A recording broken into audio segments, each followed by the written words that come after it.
Did Darby's set make anyone else realize that they're bisexual? It did. Yeah.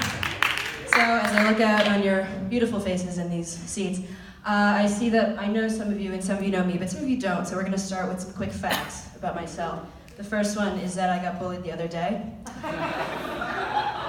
They didn't say anything to me, they were just blonde and wearing a lot of Lululemon, but it still hurt my feelings.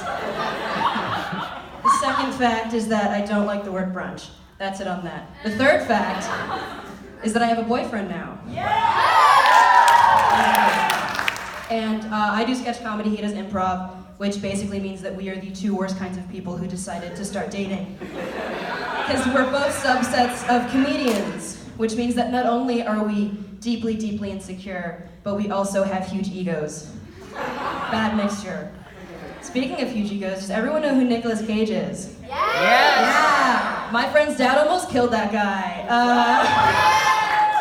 My friend's dad was a cop in New York, and one day he was sitting in his cop car with his cop friend, and they saw a guy shoot another guy in the head, so they were like, we should do something about that. So they did, so my friend's dad chases this guy down, and then he tackles him, and he puts a gun to his head, and he's like, put your hands up, which makes no sense, because like, he's on top of him.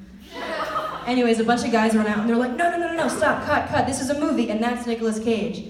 And then my friend's dad said, oh, and then just left. And a lot of questions come out of that story, one being like, what movie were they filming? And like, why didn't he ask for his autograph? But like, seriously, why wasn't the area blocked off? Why didn't they have a permit? Where were the cameras?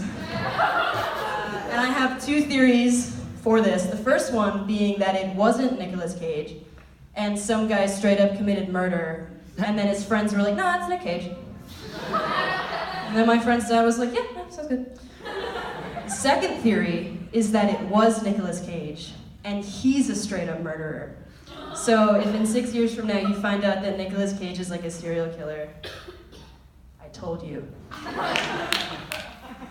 I've been thinking about bears a lot recently, specifically how they would celebrate Christmas. Because when you think about it, bears hibernate through most of the holiday season. So when they do Christmas, is it like in their dreams? Is it an early Christmas? Is it a late Christmas? Or like, you know, do they even celebrate Christmas? So like, do they do Hanukkah?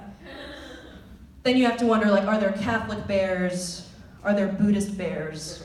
There are definitely Jehovah's Witness bears. That is because the grizzly exists. Grizzly bears, if you know anything about them, they catch salmon. So the salmon jump up and the bears do this thing. Right? My theory is that they're not actually trying to eat the salmon, they are actually just trying to spread the good word of the Lord. So the salmon will jump up and they'll go, do you have time to talk about Owen? Fuck. I will leave you with one last comment. Lettuce and cabbage look too similar. Thank you.